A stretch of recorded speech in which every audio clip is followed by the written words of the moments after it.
All right, after some technical difficulties, this Joshua Basin Water District March 4th meeting of the Board of Directors will resume with Kathleen Radnich and her presentation. Consultant Radnich.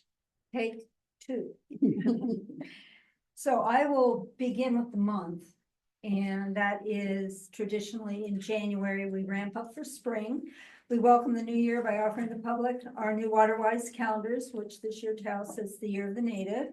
And aside from all the discussions that I'm getting slammed with for gardening, January's farmers market topic was a focus on careers in water.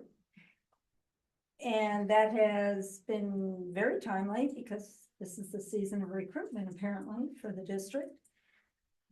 January 23rd, we held a volunteer and docent meeting to assess the progress of plants the volunteers have been growing for a free booth at this year's March Native Plant Sale. And we also take in and get to know some new volunteers at this meeting. January 26th, I attended the AWAC, or Alliance for Water Awareness and Conservation annual in-person meeting at Mojave Water Agency. Two presentations were given. One is Volunteer Organizations Active in Disasters. The other one is COAD, Community Organizations Active in Disasters. Both are a tool in our tool bag for disaster response, and it's at no cost to the district. So it is a very great opportunity for us to pursue. We also got an intense and lengthy legislative update on water issues at the federal level. Meanwhile, as we're all pretty much aware, Director Flum continues to do public outreach at the Copper Mountain Mesa Community Association gatherings. It has proven very good for us. For example, the letters that went out on Chromium-6, there were issues, but we won't hear it here. But he was there and they trust him because he goes there and they talk to him and he calms them down and it's great. And this is his feedback when he comes back and he gives me a report. So he still continues to go there. They still continue to receive him as the face of the water district. And that is a very good thing for us. January 30th, we held a joint 4-hour native plant workshop at the Joshua National Park. We worked transplanting many of our seedlings into larger pots for the upcoming native plant sale. And then adding to the New Year's momentum, as you know, and it was reported earlier, the CAC and some of my volunteers, the docent volunteers, went out with a petition in support of our efforts with the Chromium-6, March to Washington and Sacramento. They did a great job. Most importantly, they were able to tell our story one-on-one to everyone that signs. And they're not here in this room, nor do I think they log on to listen to our meetings. So this is very good. That we got two for on that one. So it had helped tremendously to let our public know what we're trying to do. And again, thanks to the CAC and the volunteers and docents that are attached to our mission. Everyone worked hard on this in breakneck speed. We took 3 months and crammed it into about 6 days. So for February, the mild winter weather brought random requests for garden tours earlier than usual, even with much of the garden in dormancy. They appreciate seeing what isn't dead. They think it's dead. These people are new here, they bought land, dormancy looks dead, and they're not aware that they will come back. So it's really good because otherwise they're ripping out native plants and they're putting in something else, and that's not good. So I found that these winter tours actually are advantageous. Director of Administration David Shook joined me for his first semi-annual Morongo Basin First Responders meeting, which was held February 18th in Yucca Valley. This group comprises first, second, and even third tier level emergency disaster agencies and groups that impact our area. It's a lot of mutual aid opportunities often start from the networking that occurs at this meeting. Excuse me. And then they go around and depending on what's going on in the Morongo Basin, we get updates related to casualties, emergencies, whatever. That's what we're all there about and how was it handled. All right, I have submitted to our administration research and a narrative for the 2026-2027 Mojave Water Agency Strategic Partner Grant. If we are blessed with grant funding, we're looking to add an emergency refrigerated cargo container for storage of water and supplies in the event of a disaster that interrupts tap water flow for our staff. If our staff can't drink water, and we don't know what could interrupt, we always think earthquake, it'd be anything. But if they don't have water, they can't go out and fix it so our community can have water. So we have a priority to take care of this, and were it to happen in the heat, bottled water isn't good. So we can only store enough indoors. This would solve a lot of our storage issues for our emergency preparedness supplies. We'll see what happens.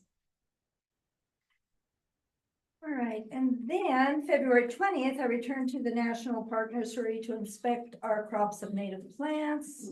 This year we'll be boasting about 600 native plants. This is after it got hit by critters. So I applauded them. They pulled it off. I mean, they babied them all the way back to green.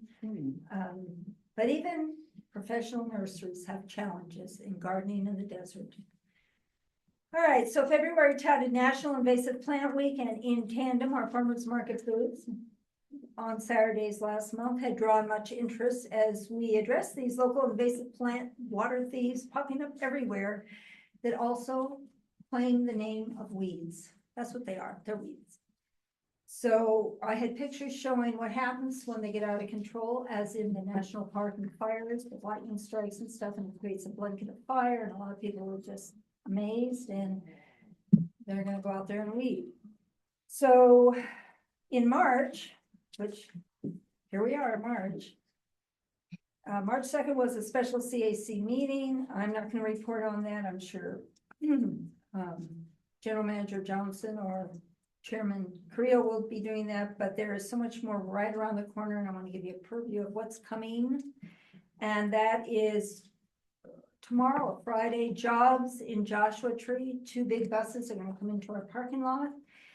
And it's with the 8th graders who are looking to go into high school and try to tailor what they're going to take in high school for their career that they have no clue about. So we provide on our behalf, when the buses come in, a lot on careers in water and how exciting it is and how you can start at zero. You can go on to school first and join in other areas. But I want to thank our HR, Adriana Sheehan, for working with me on these handouts that we made. The bus leader comes through and she points to our district and everything, and then she reads these handouts, and then the kids get the handout. And that's how it works, and they do this every year. All right, Monday, March 16th is the 2nd annual AWAC meeting, and this is one I really want to let you guys in on. They're starting a series on grants, and it's only 10 minutes of a pre-done presentation by one of the most renowned, biggest grant writing firms in the area. And every other month we meet, and every other month there will be an installment on learning about grants. So the first one, March, this month, on the 16th, will be the segment on becoming grant award worthy. You don't just say, I want it, and it's yours. You know, you've got to set the stage with your finances and everything. That's what they're covering on the first one. In May, it's finding the grant opportunities. In July, it's selecting successful grant writers. In September, timing matters, the process, because there's a lot of process. And then in November, grant management overview. While we are a member, I'm inviting, if you let me know, I will get you the link and you can listen in. It's not the whole meeting, it's just upfront in a portion of the meeting. And you may just want to be curious how involved it all is to get grants. All right, March 18th, all 5th graders from Palm Vista Elementary School will be visiting our outdoor classroom, the garden, for a morning of water conservation lessons. We do this almost every year.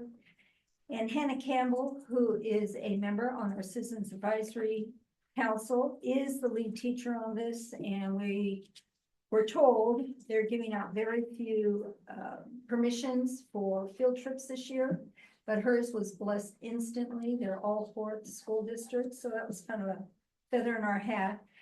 Volunteer teachers for 6 rotation stations have been recruited. 20-minute lesson plans have been written and course materials have been procured, so we're ready to go. March 29th is our 13th annual plant sale. Flyers are now being distributed, and I have to prep yet the radio promos, but that's no issue. The sale is Sunday from 1 to 3 p.m. And we'll have several other booths. The National Park will host an invasive plant booth. We'll have our free seed and donated plant booth. Mike Branning from Unique Gardens is coming. He'll have the doctor is in type answer your gardening questions booth. And there's a few others that are in the works maybe that will materialize. Prices for the plants are the same as last year, $9 each or 3 for $25. And not surprising, our entire theme for the Farmers Market March is Grow Native. So that is March. And then April, we have Water for Emergencies. That's our theme. And Earthquake Preparedness Month. The Coed Voed Red Cross will be holding the Help Yourself, Help Your Neighbor event on April 11th. Director Flown indicated interest in doing that again. If anyone would like to join him, he would love your company. I haven't committed us yet, but he said he wanted to do it. So if so, he will be there. It's at the Walmart Shopping Center. And a lot of agencies participate in this. The date again? April 11th, Saturday. And there's going to be flyers in the newsletter and stuff with all the details. And our newsletter and farmers market booth will be promoting this along with signups for the district tours happening April 20th and 21st. Also on April 19th, we will have our gates open on that Sunday for the annual MBCA landscape tours in the Waterwise Demonstration Garden from 9 to 4 p.m. Lastly, in May, the 8th Graders Water Education Festival is an all-day event. We do all the 8th graders at La Cantena Middle School. Joshua Basin Water District is responsible for teaching on water for good health and water conservation. Every district has their assignment. And the first 4 Fridays in May, on top of that, will be our annual highly anticipated wildcrafting course. And as not to disappoint, we'll have our baby tortoises at the market in May. So my next report will be in August, where I'll recap lightly the March through July events and give a preview of fall's 2026 calendar of events. Are there any questions? Any questions or comments from the board for our public outreach consultant, Director Fick? I'm just curious, your themes for every month, if you go back a couple of years, can you reuse, do you do a new one every time? The theme is the same, the approach varies because you have to keep interest. So, for example, September is National Emergency Preparedness Month. April is California Earthquake Preparedness Month. Oh, but then we have October, which is the Great Shakeout Month. So if you do the same thing over and over, you better find a more creative way to do it. And that's what we try to do with our newsletter, our booth and stuff like that. And then through the year, January, I tend to do careers in water. And February is invasive plants, preceding native plant month, which is March. And again, April is water for emergencies. We hit our public at least twice, if not 3 times, with water for emergencies. Then May is water conservation, like a desert tortoise, and June is water for good health, and July, I'm forgetting right now, but it is kind of set and locked in. It's just bringing new information forward on that topic, because water is a bottomless tank. So. Okay, and so does the crowd lessen in summer, or do you have? No, it comes earlier. So you're talking farmers market crowd. Yeah. We get our locals earlier, before 8. They come in between 7 and 8. So we kind of jam getting our booth up as fast as we can. We're there at 6:30. The locals understand our heat and they want to bring their dogs and the asphalt is too hot after 8 or 9 o'clock.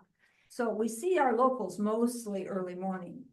Then those who come out to watch the stars from LA or wherever, and then they party all night, they tend to wander in around 11. And so we have kind of both groups. In summer, there's definitely a divide when. During fall and spring, it's all mixed. You never know. You just have to try to keep learning. You say, they don't look like they belong here. Okay, by the way they're dressing, where are you from? You know, and then you start dialogue. And a lot of times these people are looking to move here.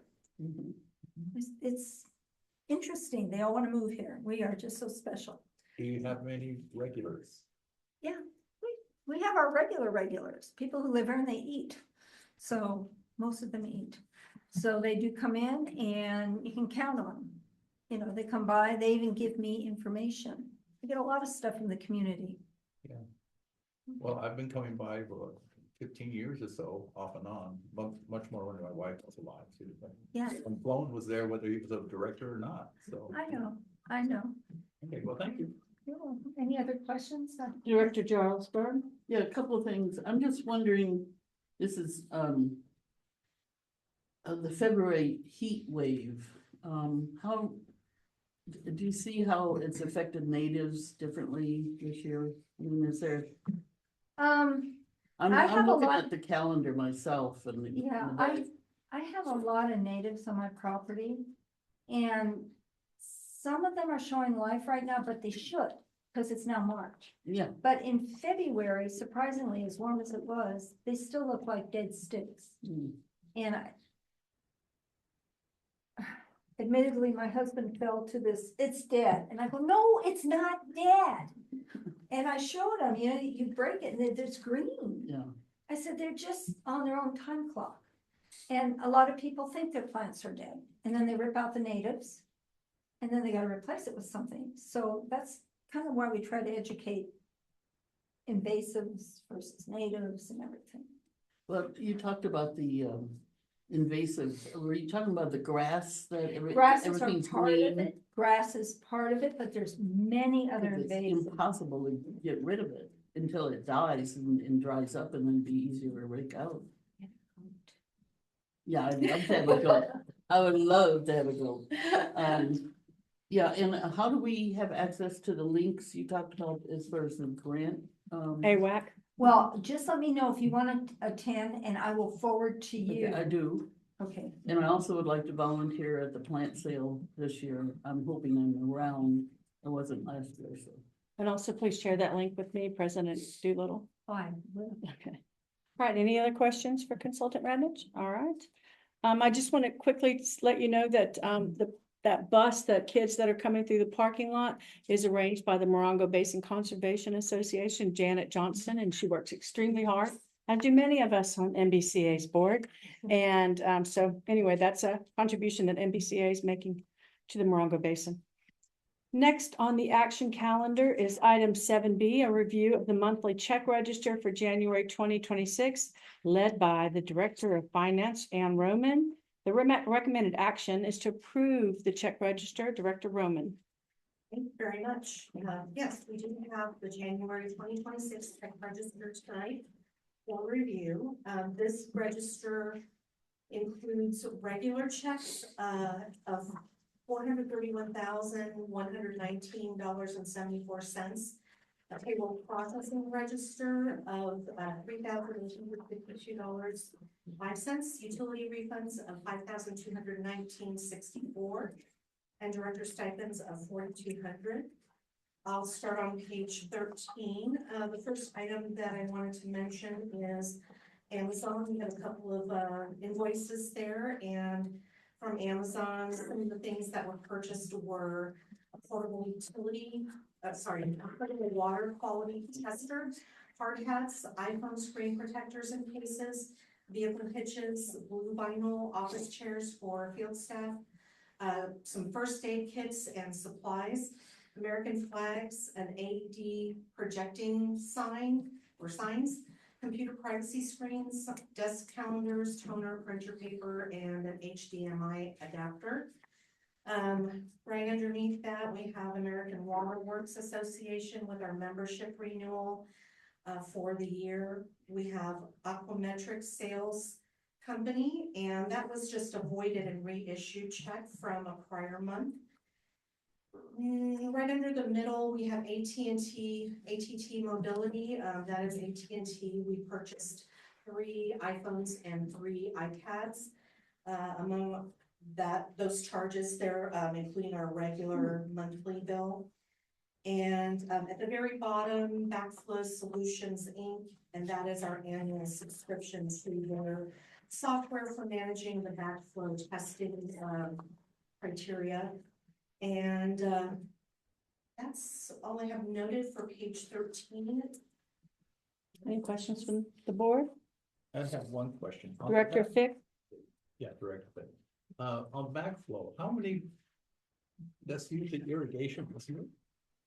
The backflow, or do they have it for houses? also? Yeah, any new builds that have fire, all new builds are required to have fire sprinklers. So all new builds have to have backflow. Then irrigation, commercial.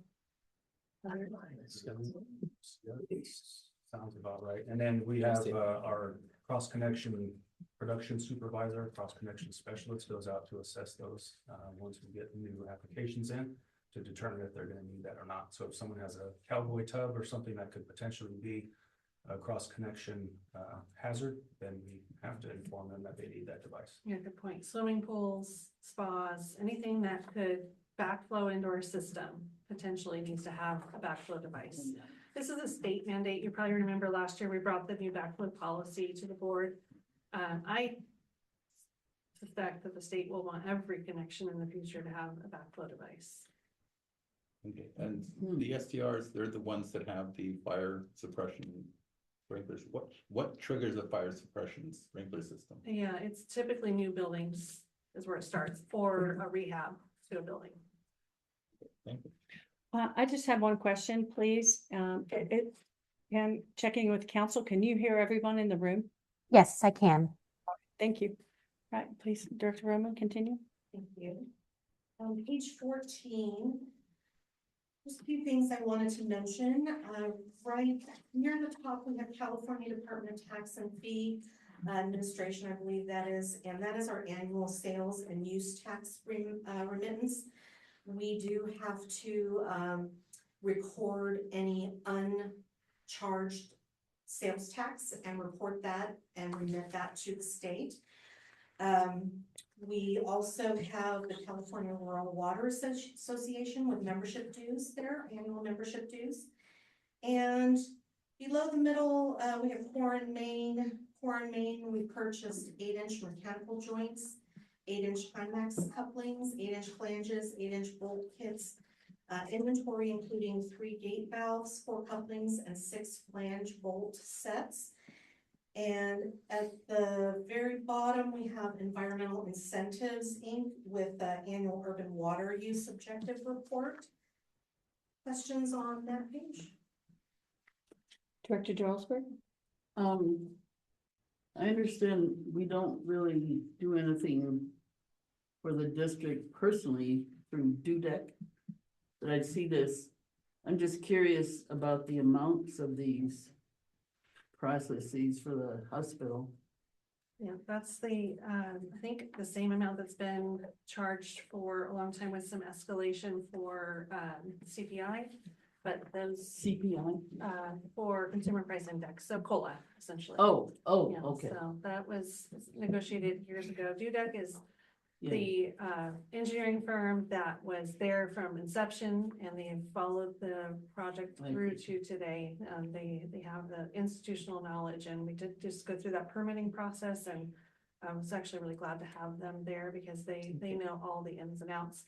This is all fully reimbursable though Right. through the hospital. Right, it just seemed like the amounts were a little more than I remember, but I might be remembering incorrectly. Well, it can fluctuate from time to time. He had to come out on site because of that inspection, so that could include that site visit. So there could be a change in that due to that visit. And that looks like 4 months we have there, so Yeah. in total, so.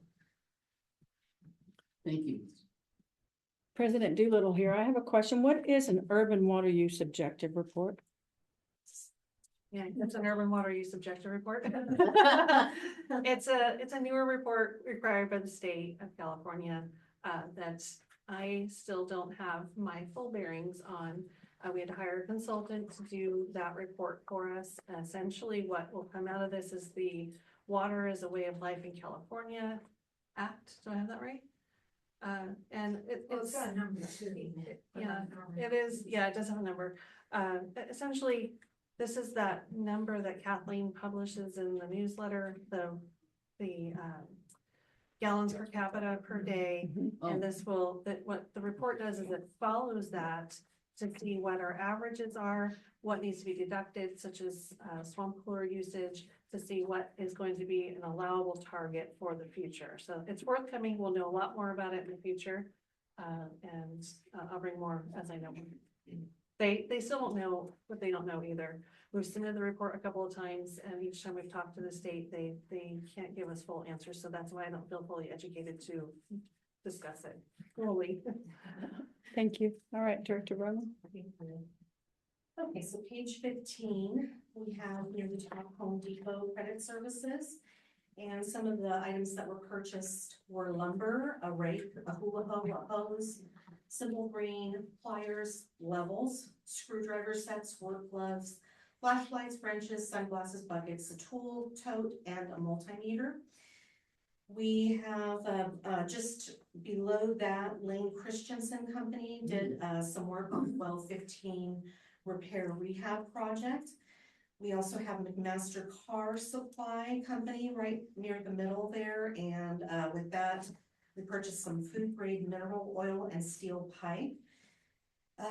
Near the bottom, Napa Auto Supply, Napa Auto Parts, excuse me, we purchased batteries for generators and tanks. And yeah, we have three entries to Mission Square retirement. That's a routine entry. However, there are 3 in January. There were 3 payrolls, so those relate to the 3 payrolls in January.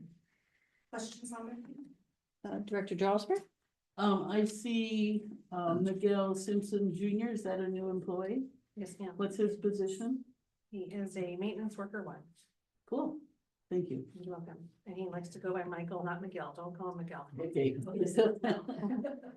I'm gonna write that. Kind of like Thomas with the H. All right, Director Roman. All right, page 16, at the very top, Nobel Systems, that's our water loss, our annual water loss audit validation that we are required to do. And Parcel Quest, just a little bit, couple entries down. That is our annual parcel info database. So the county gives us limited information on parcels, so you can have that as a supplement. And Planet Bids, a couple entries down from that is a new item, RFP and bid management subscription. And near the bottom, well, of course, we have our Southern California Edison on this page too, which is always a bit high. And then we have Stephen Obadaha near the bottom with a voided and reissued check from December. Questions on page 16? All right, moving on to page 17. Near the top, we have Taylor Garage Doors and Gates, and they inspected and adjusted the service bay doors at the shop and some general maintenance on 3 automatic gates and new remotes. We have Ultimate Motors just above the middle there. They installed light bars for 3 vehicles. And then we have our credit cards, starting with mine, which included the 2026 Tyler User Conference that's coming up in April, and Trello Power Up, and the Engineering News Network, Engineering News Report construction cost data database. And that is something we use to escalate the capacity charges. So we get our CPI, our Consumer Price Index increases there to apply to the capacity charges. We have also, the next entry is a David's credit card with monthly Adobe subscriptions, 2 distribution courses, uniforms, mainline supplies, and an alignment for a vehicle, and some postage. And then we have finally Sarah's credit card, a lot of things going on there. We have a water treatment training course, Canvas subscription, clean carb test for 2 vehicles, the Aqua Washington DC conference registration, airfare and hotel for General Manager Johnson, Director Cronin, and VP Short. And we have the CSDA General Manager Leadership Summit registration, CSDA Board Secretary / Clerk Conference, registration and hotel for Lisa Thompson. And we have CSDA, CSDM study group registration for General Manager Johnson, and diesel for the new dump truck. And then finally on that page, we have USA Blue Book that I wanted to mention with a, don't know what all this stands for, but a GPI PVC inline turbine, 2-inch meter used for dead end flushing and free chlorine dispenser refills. Questions on page 17? Director Jarlsberg? It's just a little odd to see a dump truck supply on Sarah's, on General Manager's, card. So I'm assuming that's part of her wearing the hat of the operations director. Yeah. Okay. I'm not sure, why that. There's no credit cards out there. Well, there are now as of today. Right. Well, we usually have decent ones, so I'm not sure. Yeah, Maybe when they picked it up. they needed to get gas to bring. the Ah, truck. That's probably there, what I think. Yeah, that's what I think. So it's here then. Well, after driving it a grand total of 154 miles, the check engine light came on. And after our new mechanic troubleshooted it for about a week, had to take it in for warranty work. But I believe we're picking it up tomorrow. Nothing's made like it used to be, I'll tell you. Huh. Hmm. Anything else on page 17? All right, page 18 really just quotes there, $431,119.74. And I will move on to page 20, which is the, oh, sorry. Yeah, President Doolittle has a question right here. So I'm assuming that these Western Exterminator charges are annual charges and not monthly charges? Yeah, the monthly charges are very low. Okay. The larger charges are annual. They come out once a year, I think, to do these bigger tasks Okay. for us. So yeah, I the normal monthly charges are. They evaluate what we're gonna need for the year. Yeah. And we get the mice out. Hard to do. All right, then page 20 is our payroll processing cost register. This includes payroll processing costs, our FSA processing costs, and our employee reimbursement FSA contributions. And so these are the total here between pages 20 and 21 for payroll processing was $1,977.79, $75 for FSA processing, and $1,799.26 for FSA reimbursements. So that was a large month for FSA reimbursements. But again, these are funds that are being withheld from the employees' payroll checks and then being reimbursed to them when they put in a claim for those. Questions there? Page 23, we have our utility refund register. So these again are customers who have placed deposits on accounts, and once they close their account, the final bill, the deposit is applied against the final bill. And sometimes the deposits are the result of their initial account setup. Sometimes they're when they're actually subject to cut off for non-payment, they have to, once they get locked off, they have to submit an additional deposit. So they might have an extra large deposit on the account because of that. So this is what remains, and that's refunded to them. The large one for $2,244 is a construction meter deposit. Those are much larger because those are large 3-inch meters and they're also vulnerable to theft and damage. So those deposits are on the larger side. Questions on page 23? Thank you. Page 24, 25, and 26 are the director's stipends. And so we have various meetings, board meetings, and pretty much it's pretty routine there on those pages to me, totaling $4,200. Questions on pages 24 to 26? And that is our check register for January. Are there any comments or questions from the board overall? Yeah, we'll have one. Director Fick? Would the maintenance building consider having a cap for the mice? Well, everything is up for consideration. I think that that comes with its own caveat of now vet care, biting an employee, and now we have workers' comp case, you know, scratching. I think probably it's in our best interest to keep things simple Okay, and not go there. okay. All right, is there a motion to approve item 7B, monthly check register for January? Motion.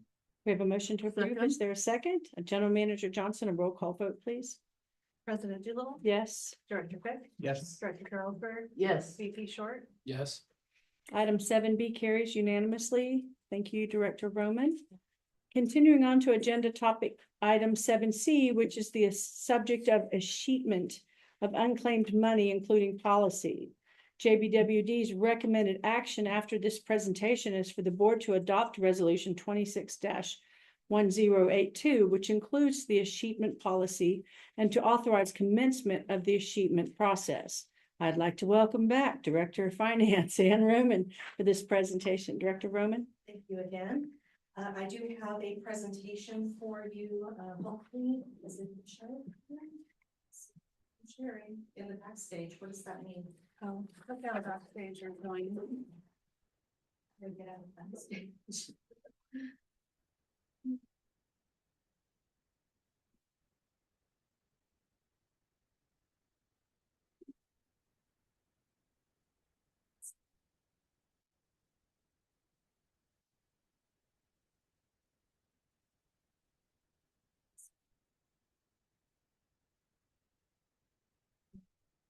For some reason, I'm in backstage today. I don't know why that is. On stage.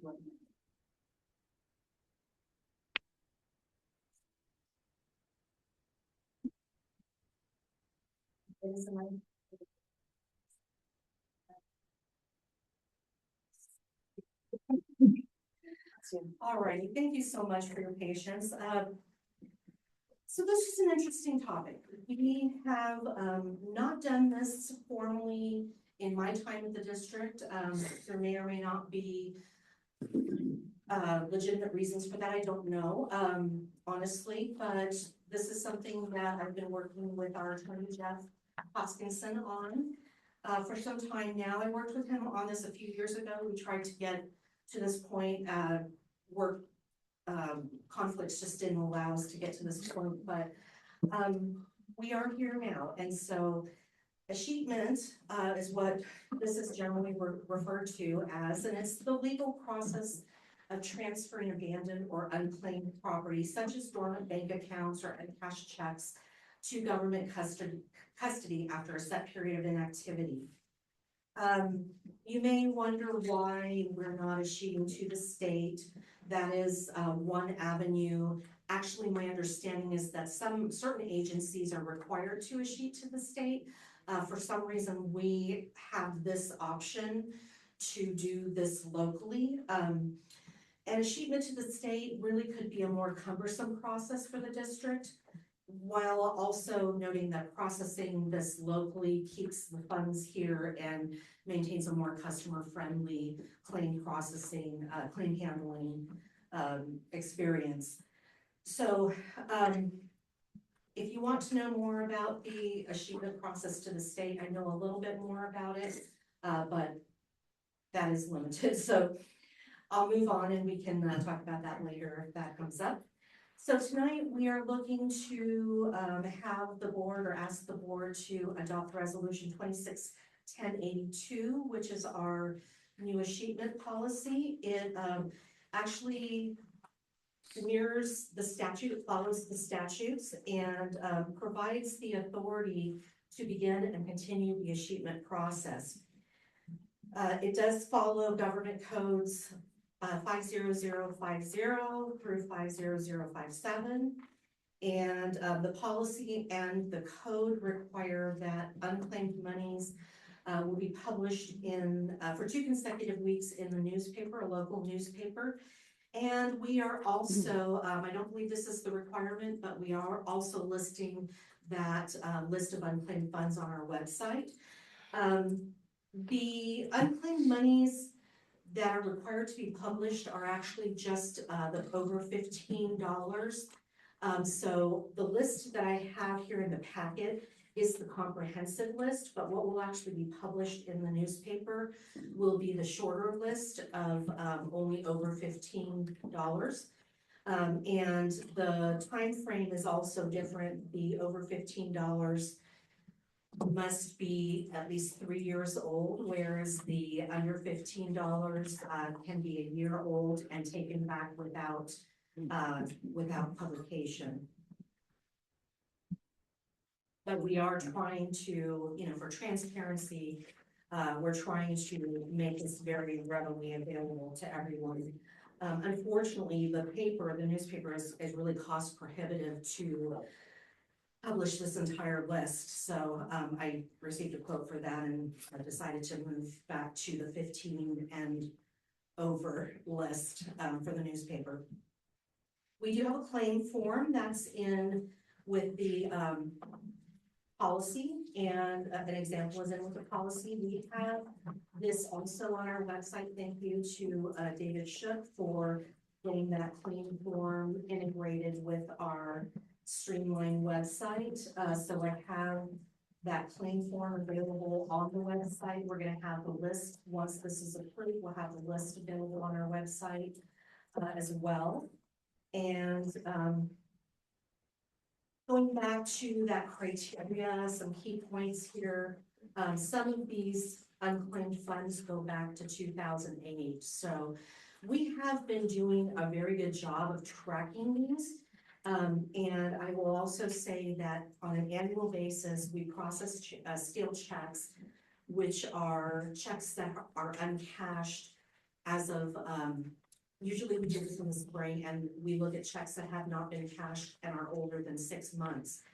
And our auditors actually require us to handle those and void them and find if we can reissue them, if we can find new contact information for the customer, we reissue them. If we can find another account that the customer has to apply that credit to, we do that. So we do all of that, that investigation at that point. And if we cannot find a way to reissue or to apply that credit, then those credits just stay on the account. And that's what these are now that we're dealing with today. So we have 342 unclaimed refunds totaling $11,986.66. And again, these go back as far as 2008 that I could see. So this is a long period of time worth of unclaimed credits. This is not normal. This is not what our annual process will be. I think we'll be looking at something in the closer to $3,000 range on an annual basis, and about 30 or so transactions. So in the statute and in the policy, we are providing a 45-day claim period for the claimants. That is from the first publication date in the newspaper, and that would put the claim period ending on May 9th of 2026. And at that point, the funds become general revenue to the district. Unclaimed funds will be moved to the general fund or miscellaneous revenue within the general fund from the liability account in which they sit now. So right now, the way that they're recorded on the books, they're sitting on our balance sheet as a liability saying we owe these folks money. We're gonna take them out of the liability and we're gonna put them into miscellaneous revenue following this claim period. The final thing I wanted to mention here is that the annual scale check and achievement process, where we void the scale checks and either reissue and resend the check to a new contact address, or apply the credit to the customer's other active account, or leave the credit on the existing account until claimed. This we're gonna repeat on an annual basis. We're already doing part of this every year. We have been doing the first part of this. We're just adding that additional publication component and the component where we actually, after 3 years, move the funds from the liability account to the miscellaneous revenue account. Okay, so we have a list, so the list in the packet, that's the full list of everything that's 3 years or older. That will be on the district's website. A abbreviated list will be published in the High Desert Star to reduce cost, because that is, it was about $1,000 more to publish the $15 and under transactions, and they do not require advertisement. But again, the whole list will be available. So we've talked to our customer service department, customer support department, so they're aware that we will be potentially getting inquiries about these. I will personally be handling the claims as they come in. So that is something, it will be, the process will be initiated if the customer contacts customer support first. It'll be initiated there, but I will be communicating with the customers myself.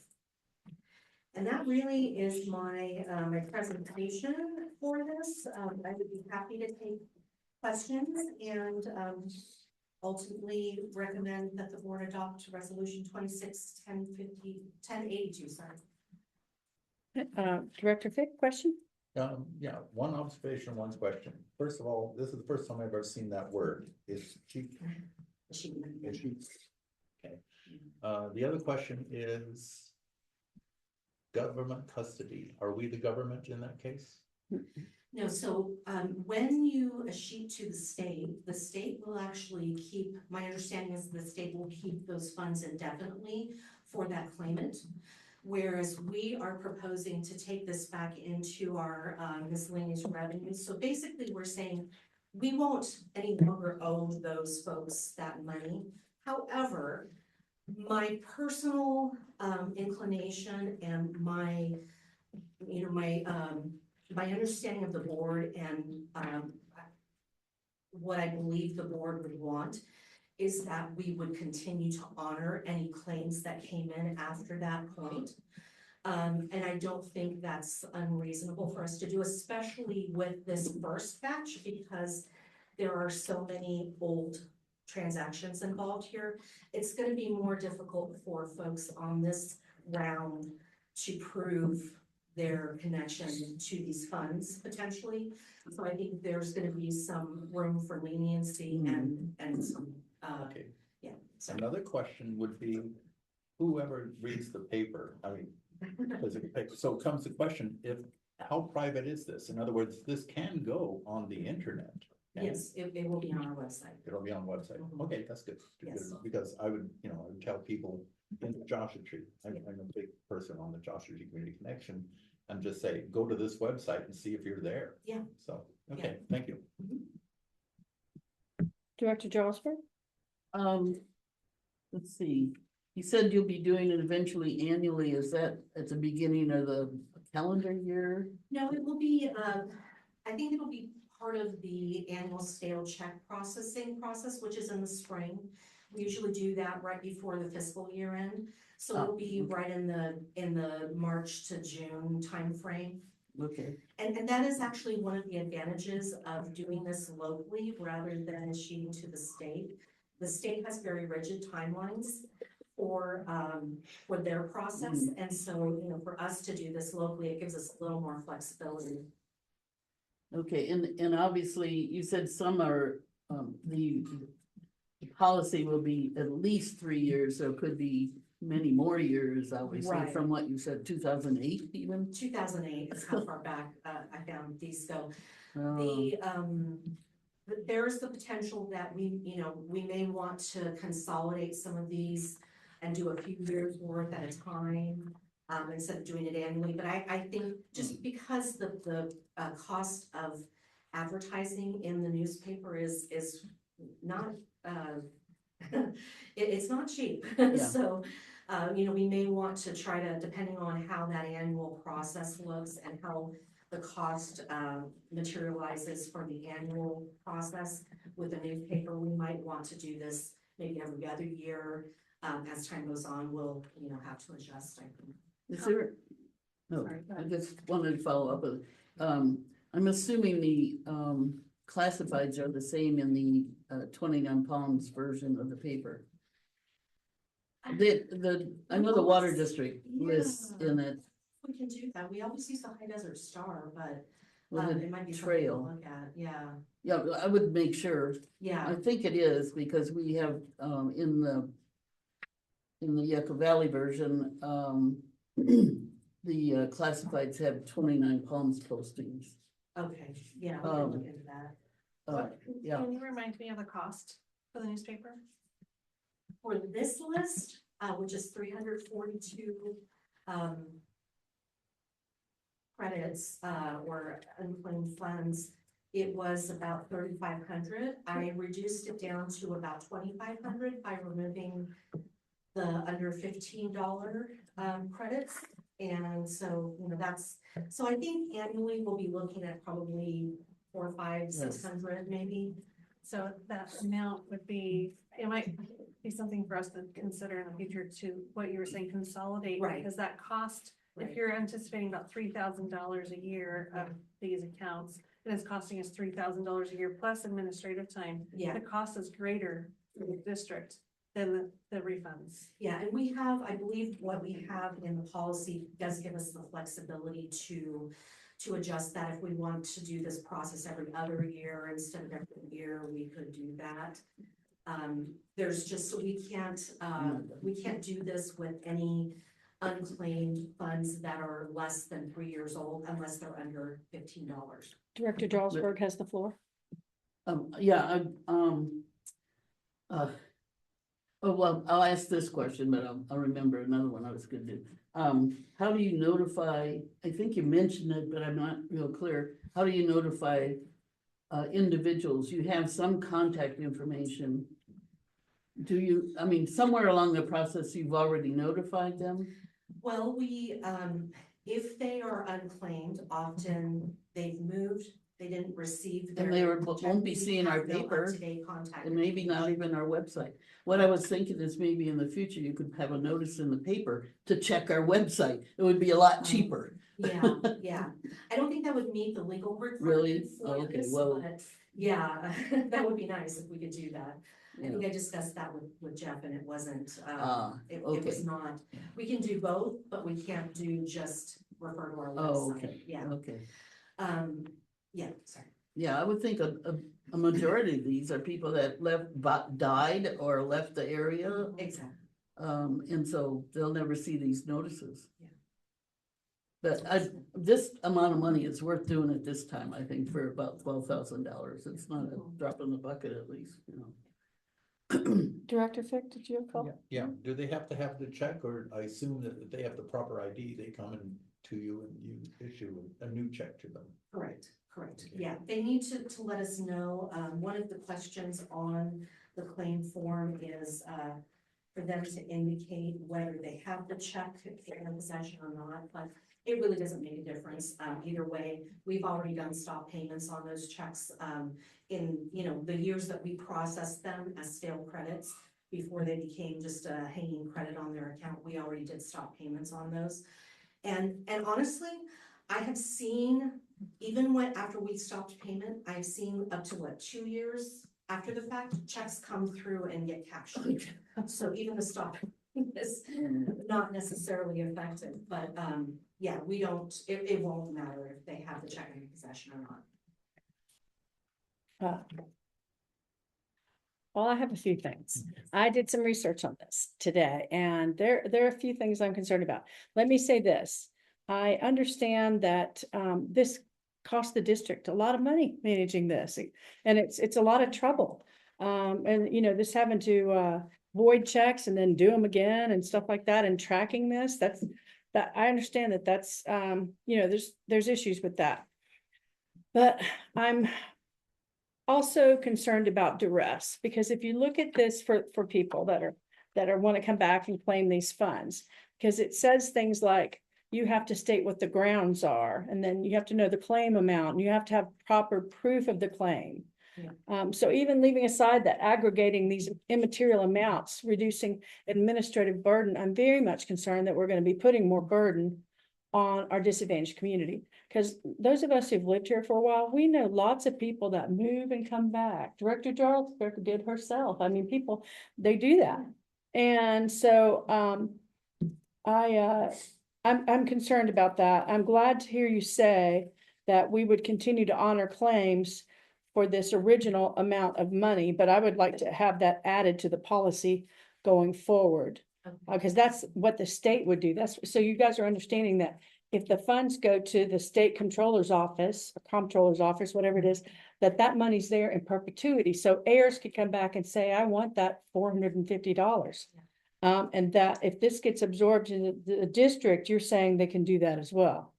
Well, that's, you know, the intent of having the policy and having the statute is really to allow us to be removed from that burden.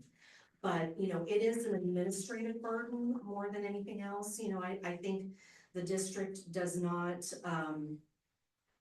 feel that, you know, we need to have those funds, you know, that we're in a position where we need those funds. We still, I believe, feel that, you know, those funds belong to the people who, you know, haven't claimed to them. So it does add an additional administrative burden, but I think that we're not gonna see a ton, after this initial batch, we won't see a ton of activity on an ongoing basis with this, so I'm not too concerned about that. But putting it in the policy may be contradictive to the intent of the policy. But we can talk about that. I mean, that's Okay. something, you know, we can consider. Yeah, that's what we're talking about right now, I Yeah. hope. I mean, I understand this looks, it's like a hamster wheel or Sisyphus. Do you guys know about Sisyphus? Sisyphus was the one who, his punishment was he had to push the rock up the hill. And the minute he got it up the hill, the rock rolled back down again. So, and he had to do it over and over again. And this, you know, this, where you mentioned that you thought it would be about 30 accounts a year and that it would be $3,000. And then we're having to pay money to announce these accounts, you know, so there's a lot going on with that. Again, I don't have so much of a problem with sheeting these funds that we're talking about right now. I have a problem going forward because this is the kind of thing where I think ratepayers feel like they want to shake their fist at bureaucracy, and that these monies are going to go away. And, you know, you'll have it in the back of your head, those people owe me. I know they owe me $80, you know, and you just think it's always going to be there. You're not going to dig in enough to understand it's going to be a sheeted, which I say that's an unfortunate verb form, that the unclaimed funds will be a sheeted. What does a sheeted sound like? It sounds like you were cheated. You know, it's just, and that's, you know, I know that we don't make up the legal words, but I'm very much concerned about this. So that's one of the reasons why I'm wondering about the district honoring valid claims for sheeted funds, even after transfer to the general funds. I understand about that. I'm also concerned, and I'm glad we talked a little bit about the public notices. I think also posting it on social media, you know, making a post and say, you know, does the district owe you money that you never claimed? That would be a good thing to do. And I also want to know, what are the examples of water district funds that the district might sheet? What are these unclaimed checks? What are they? They're Primarily, customer deposit refunds. So when we go through that utility billing refund register, like we did in the last topic, it's those last, those final, check refunds that we send after the deposit is applied to their last bill. And a lot of times they've moved by that time, so they've moved on and, you know, they just, and at the same time, I will say because of that same circumstance, we end up with bad debt in some cases, not with the unclaimed refunds, but because people forget about those last bills or those last refunds, they just move away and they don't update their contact right. information with us. So we might be left with an unclaimed refund and we might be left with an unpaid bill. But some of these are also overpayment credits, right?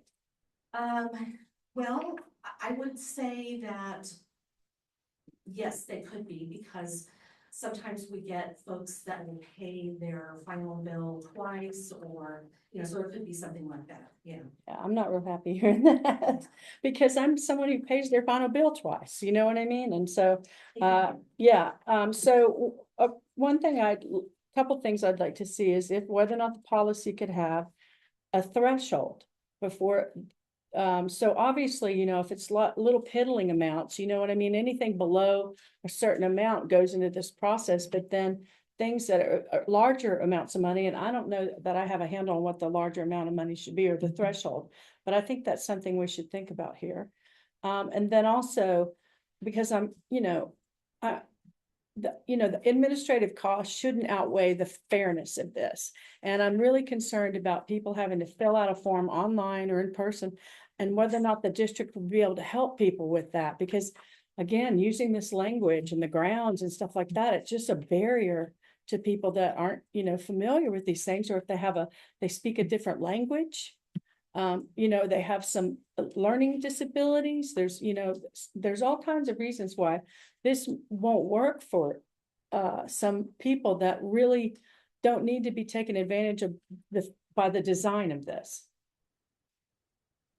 If I may. Yeah. We went through a similar process with the standby refunds some years ago, if you recall that.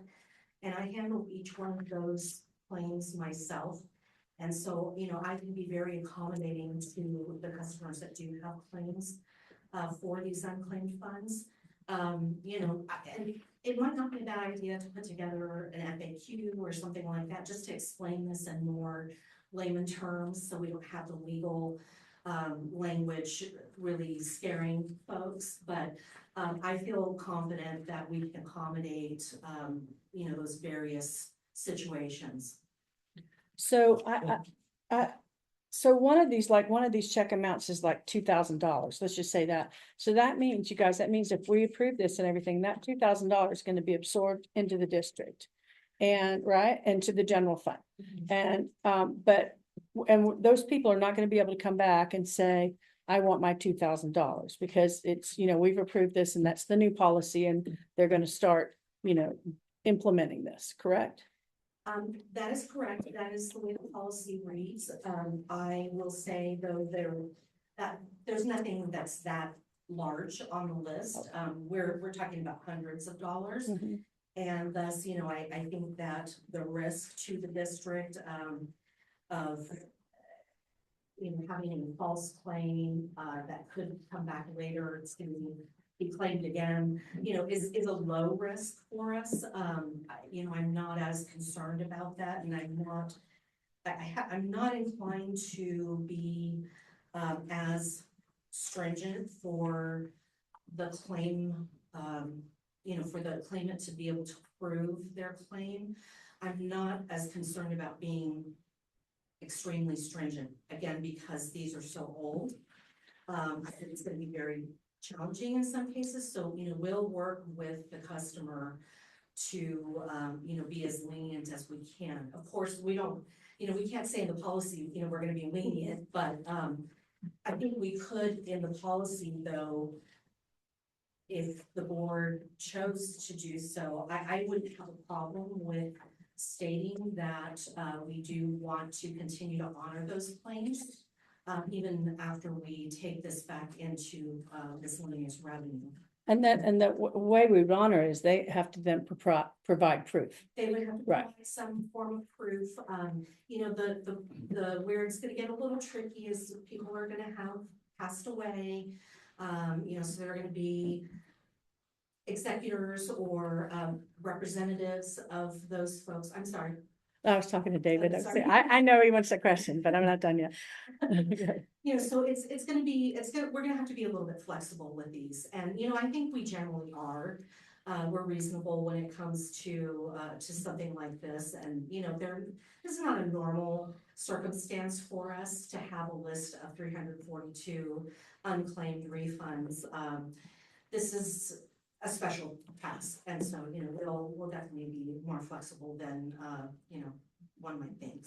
So, yeah, my questions are leaving aside all of that $11,000. Let's just say, okay, that's fine. But I'm very concerned about putting in place a policy going forward, you know, and not really examining some of these things that I'm bringing up, because the policy can be in place, and you can say, Yeah. you know, that you're flexible, but once the policy's in place Yeah. and 5 people die off, that policy's in place and there's no flexibility all of a sudden. And then people have to come back to the board, but the board may never even hear about it. You know what I mean? To recognize what's going on. So I just want to be very careful putting a policy in place that makes it difficult for people. And what we're saying is that they would have to prove, you guys owe me this much, right? Once it's a sheeted. Yeah, we know, we're gonna keep track of Okay. that, so we'll still have an association with that customer's account. And we'll know, even though we took that back in a miscellaneous revenue, we'll know that they never received that Okay. money. So, you know, we'll have that record, and, you know, if they can prove that they are who is associated with that account, it's not a problem, it's not gonna be difficult. Okay, but I would like, the form right now as it sits would not indicate that. And so a lot of people would give up with this form if they thought that they couldn't prove how much the money was. They just go, you know, it's maybe they don't have enough computer time. There's always, you know, these kinds of issues that I'm concerned about. Yeah. So, and also in here is there's mention of that somebody would have to go to court, right? If, we were to deny the claim, you know, so if there were some circumstances where we denied the claim, and I think that would be a stretch, but, you know, if somebody really materialized, without any connection to the account, we obviously would have to deny the claim, but yeah, that would be, a rare occasion. Okay, all from me. Director Fick, I'm wondering if you have a question. I do, but your general manager. Oh, I'm sorry. It's okay. I'm sorry. Elsie. Okay. I thought it might be important to just remind, this is the first time we've ever done this before. Yeah. And we're going to bring it back again, at what interval still TBD, but we can monitor how this is going. Based on that, bring it back, and I would just encourage that, I think you've said this before, don't let perfection be the enemy of good. So we can give this a try. If it's not working, you've seen us before say something's not working, and we'll bring it back so it can be reworked. But that's my 2 cents. All right, Director Fick. Okay, I was looking at the list, and historically, Tim Kelly was a violinist at the farmer's market. He's owed $48.60 by our district. Now, he's passed, but I know who he owed some money to. so- So, yeah. Is it you? No. Oh, We'll have to do that, Bob. All right, okay. All right, Director Jarlsberg? Yeah, I had similar thoughts of what you're saying. Also, I reviewed the list also, and there's really no one on the list over $300. Yeah. It's 289. Yeah, yeah, so, so I don't think anybody's gonna sue us for $300. I might. They get really hard on. And I had an idea, this word that is kind of weird, the cheating word. I wondered if because you have to use that word apparently, but if you had in parentheses a more plain language word that meant basically the same thing, it might be more palatable to somebody that read this. Anyway, that's an idea. I don't know if you can do it. Obviously, it'd be a legal thing. The other thing is that I assumed also that we would, review this resolution, fairly regularly, if not annually, like she said, you know, when it's appropriate to do it, so that we could get rid of it, adjust it, change it, you know, at some point. That's what we're here for, right? And someone doesn't have to use this form. That's why we designed the web form, which is pretty simple and user friendly. So they can mail in the form that's in this packet, or they can go to the website and fill it out. I mean, you know, if they wanna call me, I can take the information down, they'll just have to provide their proof of identity, and that would really be, you know, probably the biggest, that might be the biggest burden for some of them, I don't know, being able to provide a valid ID, yeah. One more, thought, the customers have 3 years to claim before it's sheeted, right? No, they have 45 days. 3 years is the threshold of how old the funds have to be before we can go through this process. Okay. They have to be at least 3 years old. Can I clarify very quickly? Oh, Yes. that's right. I forgot Please. you said. So it's 45 days from the advertisement that they have time to claim, but the 3-year period between it goes stale, for example, or the refund is up for claiming. There's a 3-year period that the customers can come in and claim their money and not undergo the escheatment unclaimed property process, if that gives the board any comfort. So you don't have to necessarily do the form, though I'm sure there'll be some sort of administrative process to claim the money, of course, but it's going to be not so much by the statutory process if it's less than 3 years of being unclaimed. Thank you, counsel. Also, that 45 days can be extended, right? That could be, we could put it in the policy that that's a 60-day.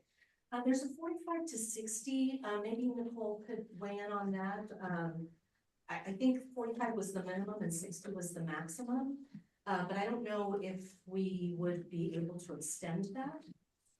We can certainly extend it beyond. We could have more requirements than what is required by statute, but the statutes do require at minimum 45 days notice, at maximum 60. But if we want to extend it and have additional requirements, that can certainly be built into the policy. Another option is that the board can delegate authority to staff to make that determination, so it doesn't have to go back to the board each time, unless the board wants that, of course. It's really more flexible as what we can include into the policy. Obviously, the bare minimum in the policy currently is what is in the statute.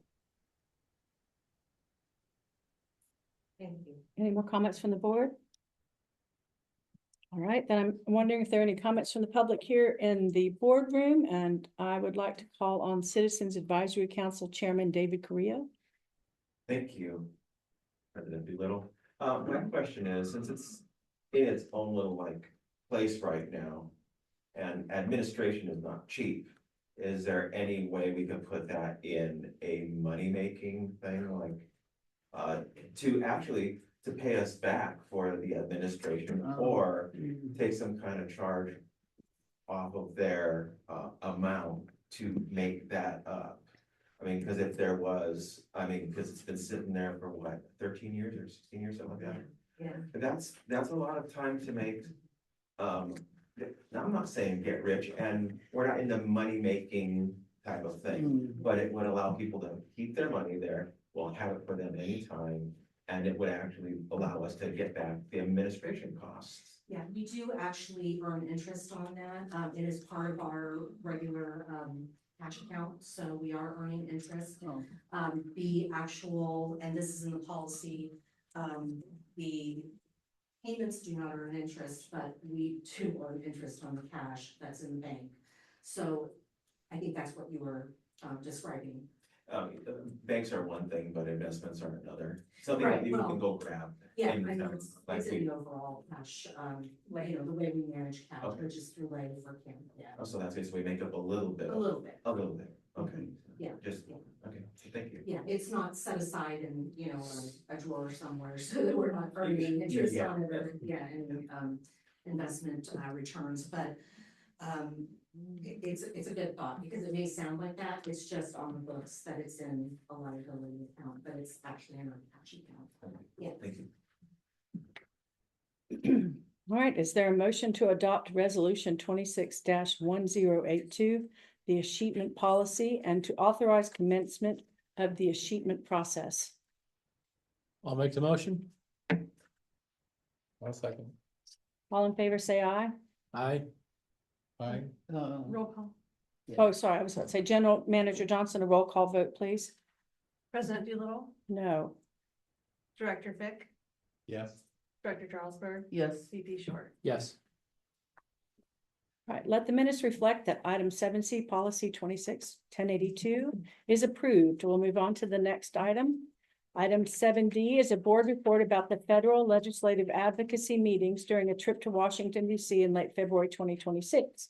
This will be presented by General Manager Sarah Johnson with discussion contributions from Vice President Short, who also attended. This item is for informational purposes only. No action is to be taken. I'll now recognize General Manager Johnson for presentation of the item. All right, well, this should be the fun part of this evening. We had a very, I'd say productive and exciting trip to Washington, DC. Besides the weather issues that arose and almost didn't allow me to arrive, we figured it out and got there anyway. I told my husband that I'd take a boat or hitchhike. I was making it there. We got caught in blizzard and almost didn't make it, but we got there. I met up with VP Short and Director Flowen on Tuesday morning for our meetings with Congressman Jay Obernolte, and staff folks of Alex Padilla's office and Senator Schiff. So those meetings were interesting. We were with the Rojas group, who the board hired last year to bring us on these legislative trips. We went into the rooms with the different legislators or staff, and we were with other clients of Rojas. So we were with a fire district, Parks and Rec district, and our district, and we all are basically vying for the same pot of money, but I feel like our argument was the strongest every single time.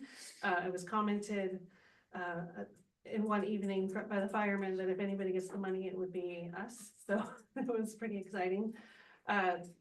We were a little disappointed to not meet with the senators in those meetings, but they're busy people. The following day, we were at the Aqua conference, and one of the speakers happened to be Senator Schiff. So that was pretty cool. So we got to hear him speak, and then the mic went around the room, and Short motioned to me that we should probably get the mic. And as it went around the room, about 3 people spoke, and I think at the 4th person, they said no more questions. And I was like, I did not come here to not speak to this man. So they said that there would be a photo opportunity at the front, and I just made my way up right to his left shoulder and got the photo up, and then I tapped him on the shoulder, introduced myself, and gave him our 30-second elevator pitch. And then his assistant was trying to motion him out of the room and said, ma'am, if you want to continue talking with him, please come with us. So I got to walk down the hall, give a more in-depth story about Joshua Basin Water District and the Chromium 6 challenge that we have ahead of us. She grabbed my phone out of my hand, said, do you want a picture? I said, sure, got a picture, came back, and both Short and Flowen were like, what were you doing? Where did you go? So I shared the story, and they were very excited that that happened. We sat through the rest of our meeting, and then I motioned over to Short and Flowen and said, why don't we leave about 30 minutes early from this meeting and see if we can talk to him personally again in his office. And they agreed to follow me down the hall, a little uncertain if this would come to fruition. So we walked down the hall, and as we almost got to Senator Schiff's office, here comes Senator Schiff and his 2 assistants. And I just took that opportunity, walked straight up, grabbed his hand, shook it, said, it's me again. And these are my 2 directors. And we had a good, I'd say 4.5, 5 minutes with him, explained, our concerns. He seemed to be very interested in the cause, and even said that he wants to come to Joshua Tree. So he took some photos with us, and we're going to put together a little thank you set to send back to him with the pictures that we took with him, so he remembers who we are, with our logo, a thank you card that's handwritten, invitations to the tour. And hopefully we'll get lucky, and if he can't come to the tour, we'll be happy to host him on a private tour. So that was the exciting part, I think, of the whole thing. And we have some pictures that I'd like to share with you, a little bit about the tours that we did. And I'm gonna give VP Short the opportunity to share his thoughts on the whole thing. So one moment, we'll get to questions. Okay.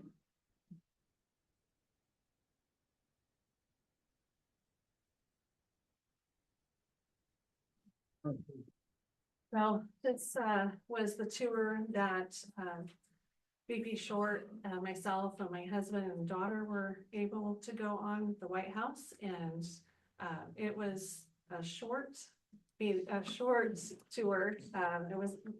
Fortunately, we were there early in the morning, so we didn't have to really wait in line too much, but the line was longer than the tour. You basically got to go on the bottom Oh. floor and go in a circle. And when we were leaving, I was like, "Where's the rest?" And they said, there is no more." So the east wing of the White House is under construction.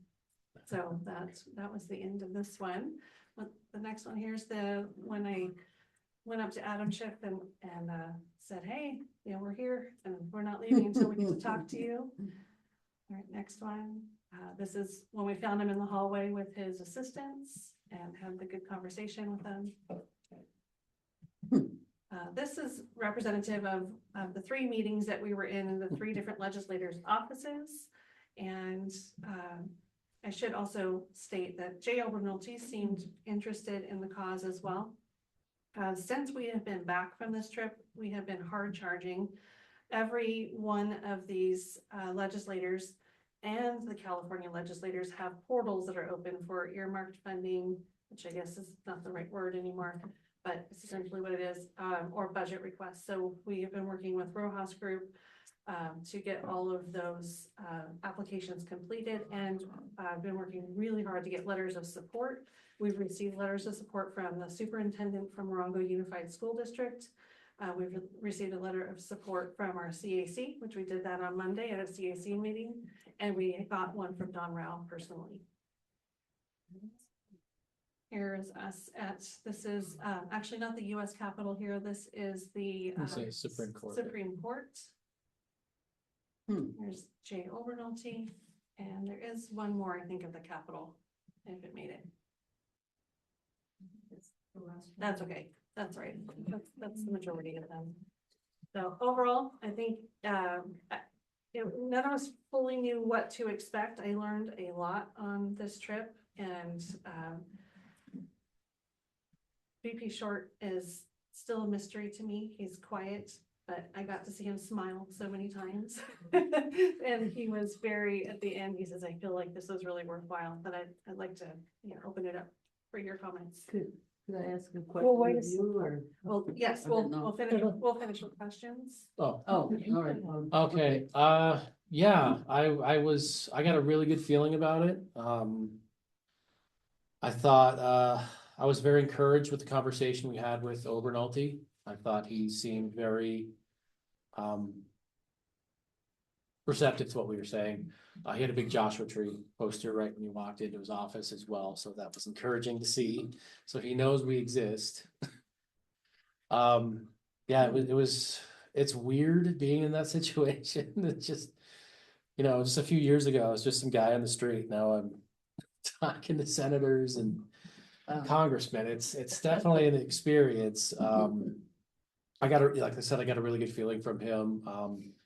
I was kind of under the impression that we'd just be eye candy, but I thought I got some good amount of talking time in, and told the story of people in Joshua Tree, the people that live here. So I think that was really beneficial to have myself and Tom there. When we we went to Adam Schiff's office next, and we spoke to forgot her name, one of the staff members there, and I thought the conversation was really productive there as well.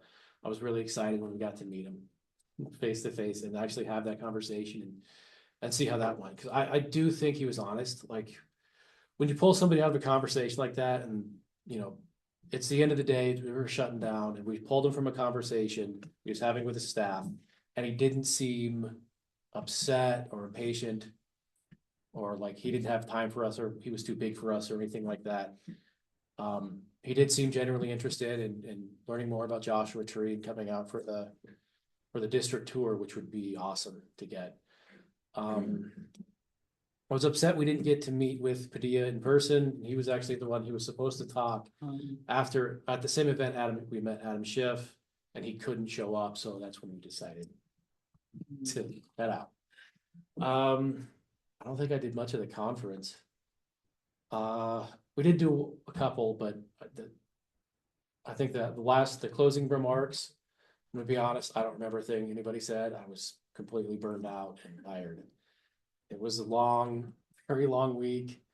You all know the State of the Union happened at the same time we were there, so we had to deal with the traffic on top of that and the chaos on the streets, but I think we got a lot of good work in.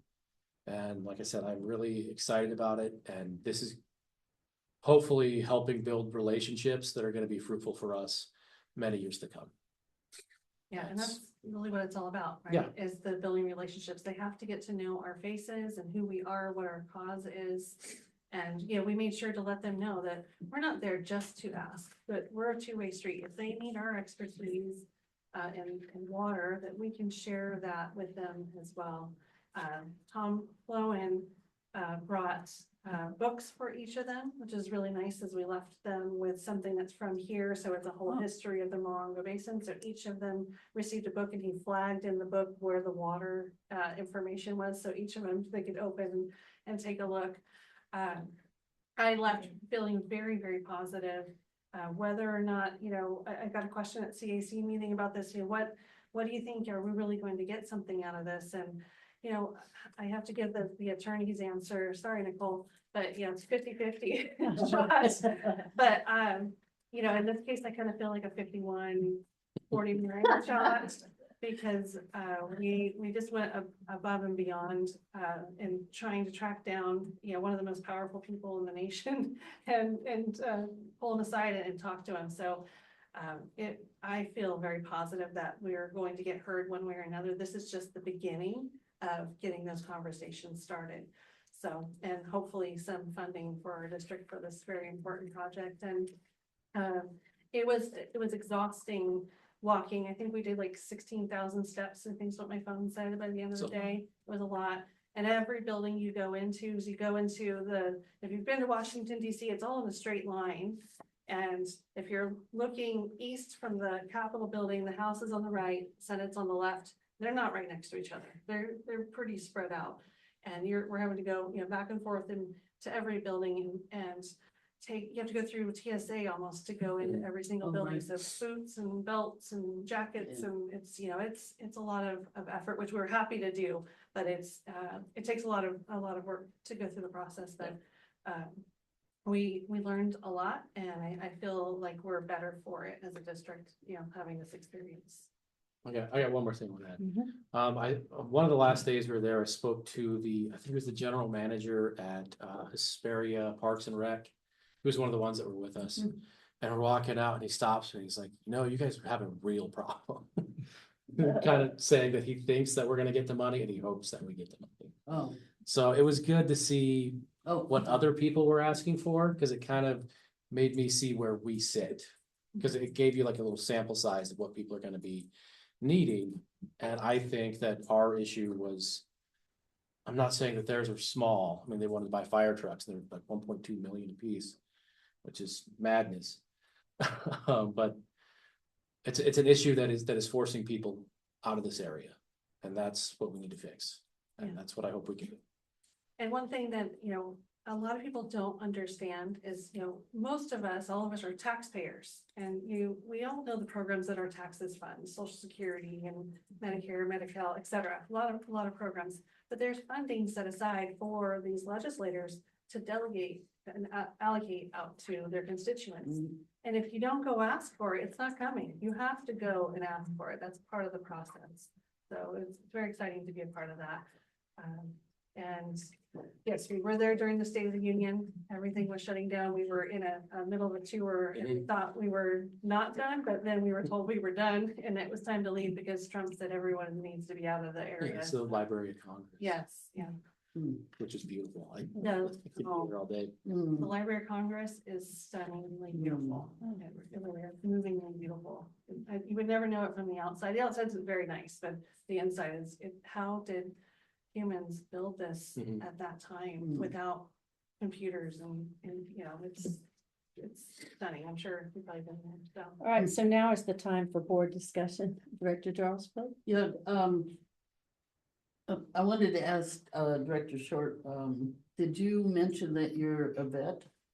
Yes. That you're in military? I did. Okay, because Obernolte is all Yeah, over. yeah, it. he make sure to does. bring it up. Oh, good, that's how I want to make sure. And the other thing, did you discuss some of the issues with rural hospitals? That's something I've been talking to them locally about.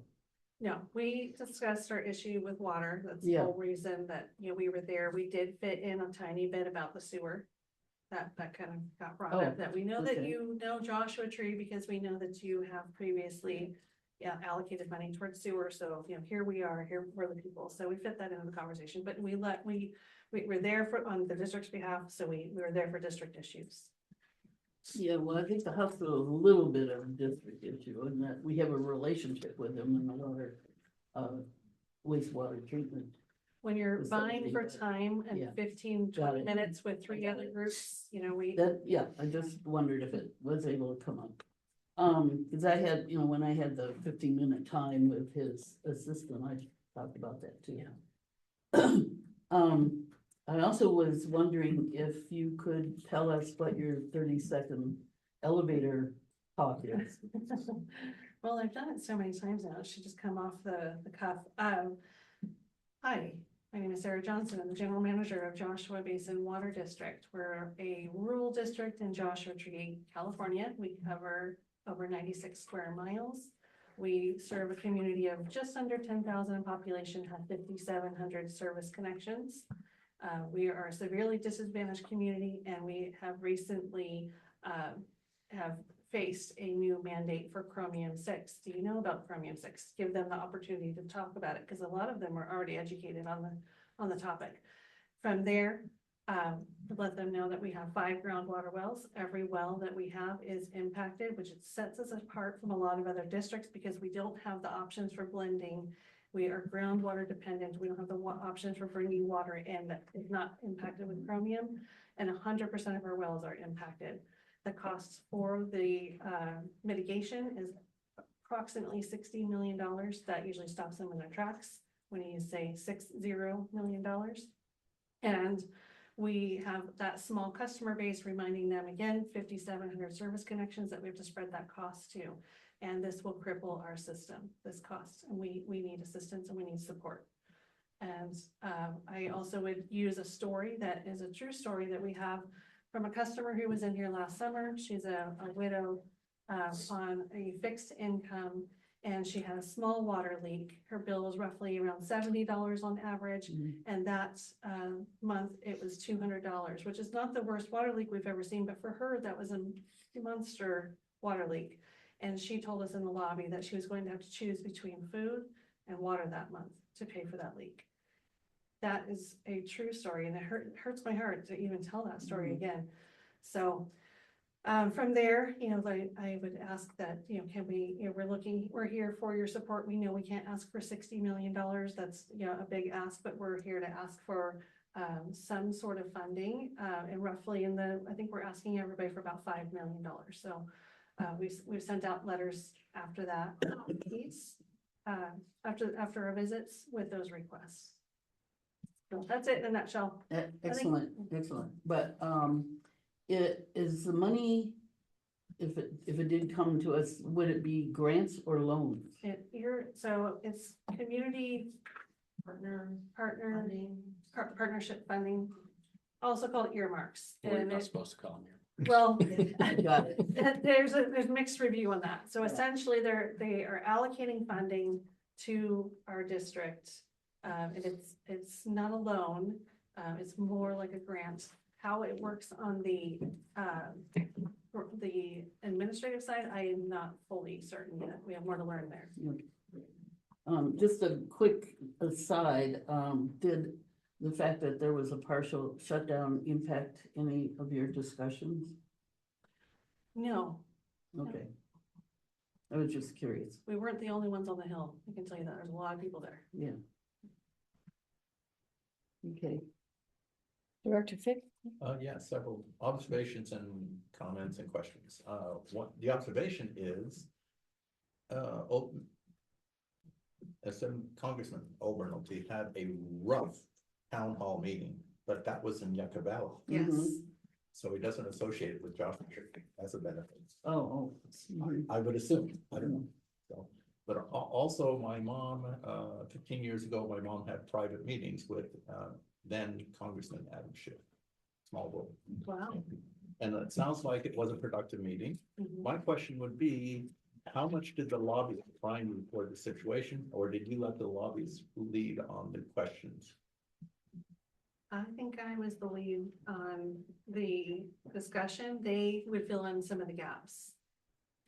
Yeah, so they provided us a one pager that is basically everything that Ann and David and myself, and Kathleen that we've all compiled through this process of trying to deal with the Chromium 6 issue. We've put together talking points.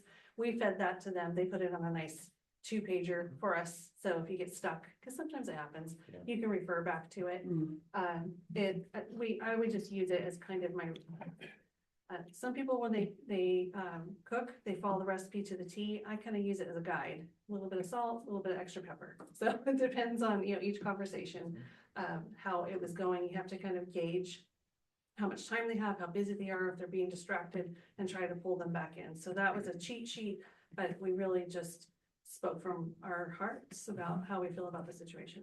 So I assume the lobbyists, the greatest aid was just the logistics of getting you there and in the right room and all that good stuff. The logistics part was that I spent the weekend in New York before going to Washington DC, and we got caught in a blizzard, and all the airfare and all of the buses and all the trains and all the planes, everything was shut down. The mayor shut down New York City for all non-essential Oh, travel. right. And when I realized I was going to have trouble getting there, I told my husband, I will take a boat, I will hitchhike, and we'll figure out I'm going to get there. And we, at midnight, the day before our meetings, found one of the last vehicles in New York City, and my husband drove us through the night in blizzard weather to get us there. I took a 3-hour nap, met up with Wow. VP Short and Director Vaughn. All right. Thank you. President Doolittle, I have a couple of things. One is just regarding, I'm very impressed with what you did, and I'm so glad you were able to nab Schiff. That's very impressive work. Yeah, and I just wanted to quickly say, so the process, I learned about this when I investigated the sewer monies that Obernolte had provided to the county. And so what it is they send out a form to the county and to the cities, and it's for them to request these discretionary funds that he has. And so most of that money goes to cities. And then that money can be allocated but not approved. So for a while there, it was sitting there allocated, but the government was shut down and it wasn't approved. Right. So anyway, and I remember asking the guy if the district could do that. So I'm so glad that the district's now going to get in on that. But the form is the simplest form in the world. It's like some, it's like some Word file with like three sentences at the top, and that's it. Well, it's not like that for every single one. Oh, What we're okay. learning through this process is every senator and congressman and California Senate, they all do it different. So it's not one form you can fill out. Some Wallace's office was the easiest. It was an email.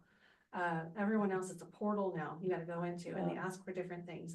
They require that you have support letters. And so we were able to get those this week. Okay, so the one that I'm talking about must have been special because it was an email. They just emailed the form.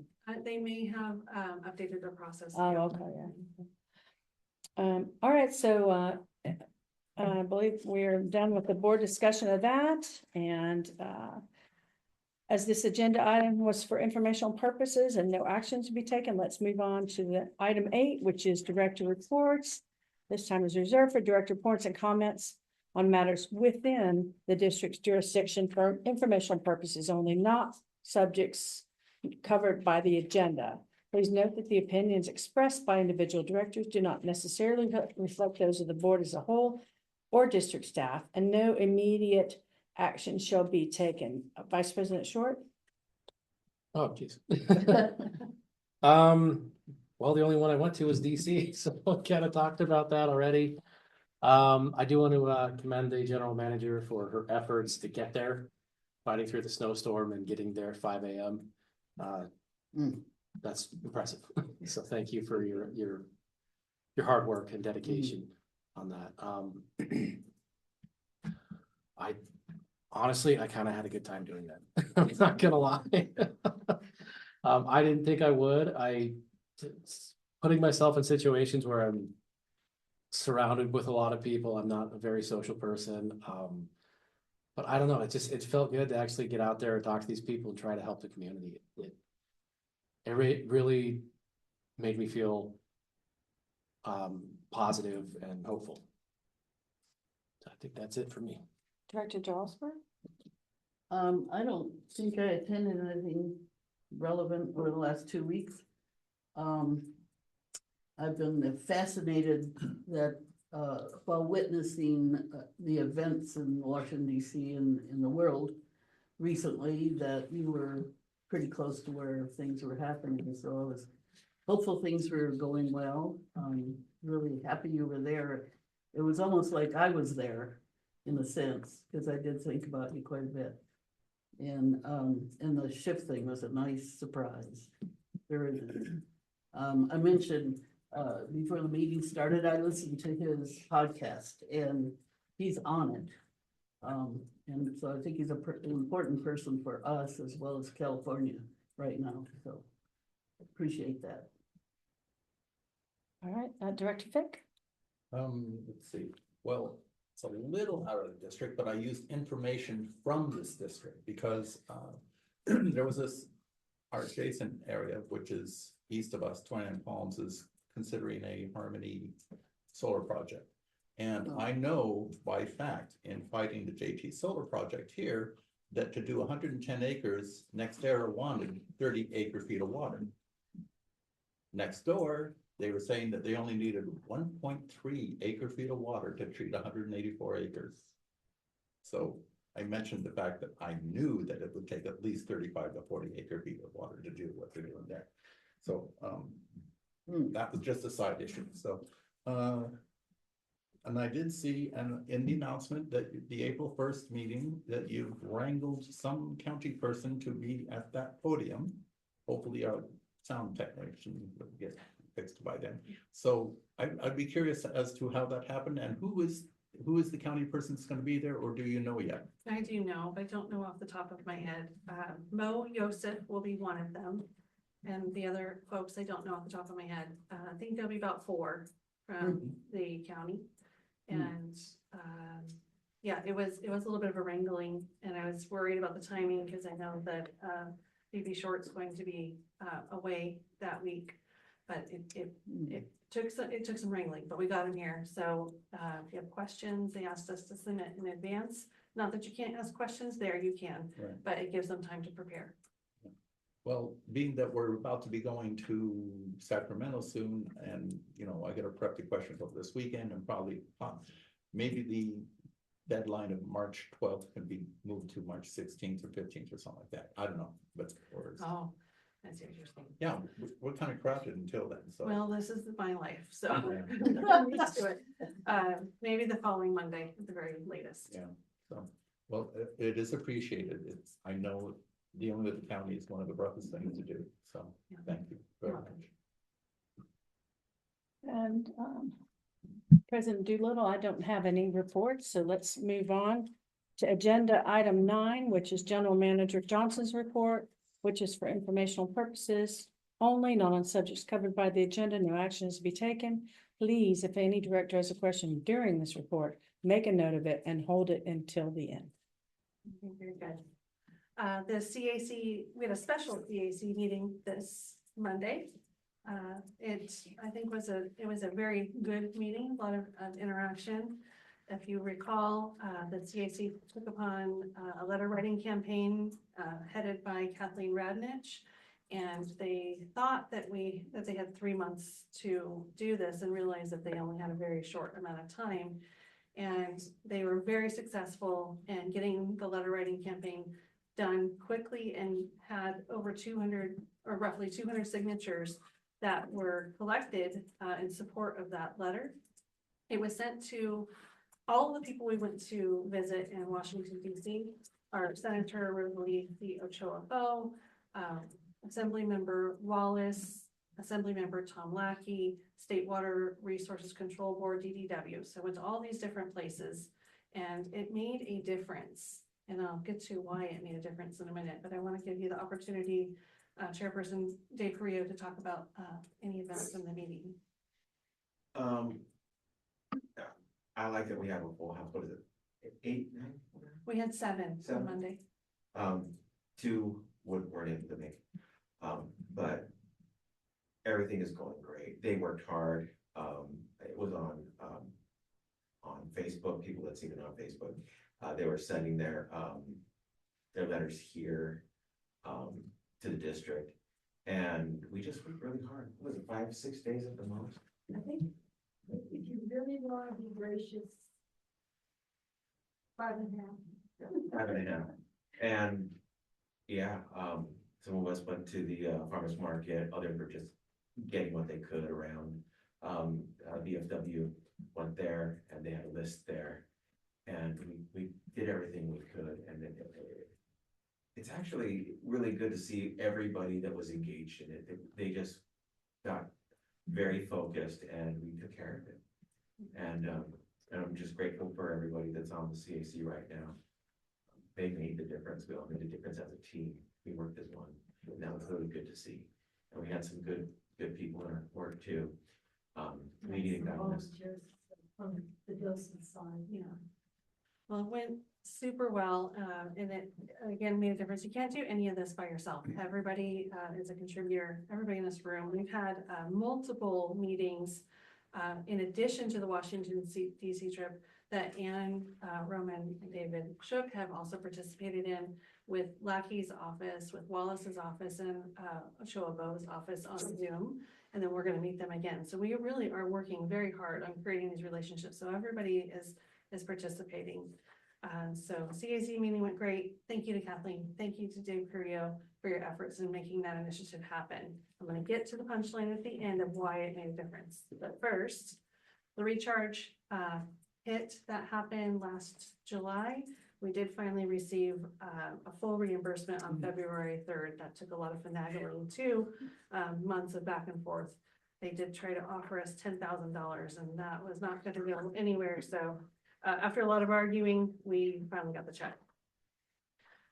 End of March, we have 2 interviews for Director of Ops we're excited about that have come through Water Workforce, the recruitment firm that we hired. One, I'm scared to even say it out loud, but one they described as a unicorn. So I'm going to be optimistically hopeful and keep my expectations here until we meet this person. I hope it happens because Ray's hours are very much dwindling. He's only here 3 days for the whole month of March because we only have so many hours left until they run out. The water education courses offered at CMC finally received approval from SWRCB, and they are now an official training provider. Why is that good? Because now CUs can be obtained right here locally. So it's great that we have that. Well 15, as you're aware, is currently under a rehab. It's back up and running, but we are still popping positive on our sampling, and that's because it's been sitting for 9 months. So we are doing all of the work to flush and to chlorinate until we get our samples right before it goes back out to system. You may have heard about some water running down LaFernie, which is where the well is at. We've notified the neighbor that's nearby, letting them know, and then most of the water is running out to the desert, but you have to flush to get it out. If water's at stagnant, it's going to have issue. Okay, punchline. We've officially received an approval from the state on our Chromium 6 compliance plan. They have granted us compliance through 2032. This took a ton of finagling and a ton of negotiation. That said, in the letter, we can still potentially be subject to enforcement for being out of compliance next October 1st, 2027, which is really the due date. It's not entirely clear what that entails, but it does feel somewhat contradictory. They're saying you're approved, but you're still under enforcement. So more to learn there. It's one step in the right direction, and the letters made a difference because they landed on the same desk that we got the approval from, because I got an email from him about the letters. The state engineer who signed the compliance plan approval emailed me a couple weeks ago about the letters, saying, we got the letter, please let the CAC know. Thank you for the letter. We still have the October 1st date that we can't change, but you know, we will take it under consideration, and thank you for the outreach. So thank you, that helped. All of this work does make a difference. So more to learn on what the enforcement means. I suspect it means that we're going to have to send out letters we're out of compliance next October, which means we have a story to tell to the ratepayers, which is really confusing for them, because on one hand, we're telling them we have chromium 6 in the water, on one hand, we tell them that we have touch point 32 to comply. So it's confusing. One more, I will be on the Z107 Up Close show on April 3rd, so bear with me on that. Little intimidating there. And then last but not least, I need to thank my team, because they've been so amazing. I'm sorry, I'm getting emotional. I couldn't have done this trip without them, without David and Autumn, Lisa, Ray, and I don't have to worry about being gone, and that's a big deal. So, and thank you to my husband for driving me through the night. If it weren't for him, I wouldn't have made it. So, in a report, thank you. We'll now move to Director Joseph. I just wanted to make one comment. I read, maybe it was the agenda for the CAC, and you made I think you had a thing about Karen Tracy, You did. and I was on the CAC with her, and I was shocked to see that she died. But she was really cool, and I appreciate that you honored her. You deserve Director Pick. Yes, what is there a topic that you're gonna cover on the KCBC April 3rd event? It's just a Q&A, and I asked for questions, and they said they don't have any, so I'll prepare very similar to what I discussed tonight about Chromium 6, the work that we're doing here at the district, the support that we have from the board to send board and staff to meet our legislators trying to obtain funding so that this burden isn't placed on our ratepayers. I think that's pretty much going to be the main points of our topics. I don't know what else could come of it, but Well, we do 2 days after the sewer authority event. you're right. It might be a topic too. It could be. Good point. And Maybe I'll have to adjust that date. Director Joseph. Just one quick, do you know who's gonna do the interviewing? Is it gonna be Gary or his team? Because they did it recently. I saw. It's usually Gary. Yeah. I know, but they had the two guys, Corey and the other guy do He it didn't mention that. recently. Okay, I'm just curious. I know Gary. We'll find out. It just got scheduled today, so I don't know all the okay. details. But good point about the April 1st thing. Yeah. So that's, Well, that's people mention Gary. I got into politics through Gary's mother. And I was 12 years her VP, and she was president of Panama Heights Community Association. And that's how Gary got to know me way back then. Director Johnson, I don't mean to speak for the board, but when you are talking to them, I imagine everybody would agree with that. We would want you to say that this board is very forward-looking, and that we're looking not only at what's happening today, which is huge, but we're also looking at future things. And one mechanism is the strategic plan, which of course is available on the website. So if that comes in. Right, now we'll move to agenda item 10, which are agenda items requested by the board. Directors may request items to be placed on the agenda, which will be recorded on the future agenda items list located on the first page after the agenda. Fellow board members, please note that as president in agenda planning with the general manager, we discussed scheduling these requests. No action will be taken today on requested items. Do any directors have items to add to the future agendas list? All right. Oh, Dr. Johnson? No, all right, okay. Well, thank you, board members. I'd like to thank staff, council, and members of the public for your time this evening. With no further business before the board. Is there a motion to adjourn? I'll make the motion. I'll second it. All in favor, say aye. Aye. This meeting is adjourned at 7:17.